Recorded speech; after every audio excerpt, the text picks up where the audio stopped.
Para naman po sa mga balita sa labas ng bansa, inaakusahan naman po ngayon ang North Korea sa bagong ulat ng United Nations. Ang Nokor umano ang responsable sa iba't ibang mga maling gawain kabilang ng mga krimen sa sangkatauhan.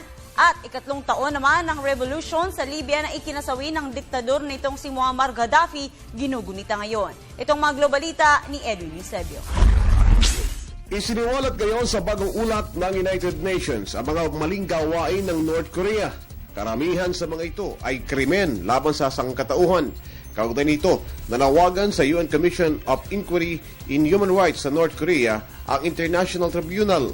Ito ay para siyasatin ang umano'y mga krimen at usigin ang mga may gawa nito. Ayon sa pinuno ng komisyon, nakakalap na sila ng sapat na mga ebidensya mula sa may 80 testigo at mga satellite images laban sa North Korea.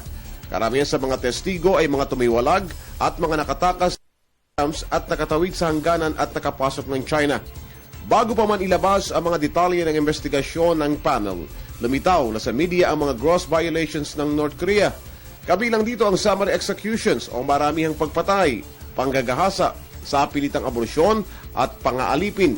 Patuloy namang binabaliwala ng North Korea ang resulta ng investigasyon ng United Nations, subalit idiniin ng UN na dapat mapagtanto ng Nokor na may pananagutan ito sa buong daigdig.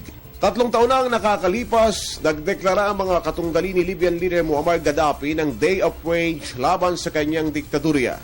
Napas lang si Gaddafi sa naganap na civil war sa Libya. Kasunod ito ay unti-unti nang pumayapa ang Libya sa nakalipas na 3 taon. Ang anibersaryo sa pagbagsak ni Gaddafi ay nagbigay sa mga Libyans na mapanatag mula sa dati-rating magulo nilang bansa. Sa Libyan capital na Tripoli, makikita ang mga revolutionary flags. Umaasa ang mga Libyans na magiging makasaysayan ang kanilang paglaya sa diktadurya at magiging pangmatagalan na ang kapayapaan sa kanilang bansa. Para sa Edwin Eusebio.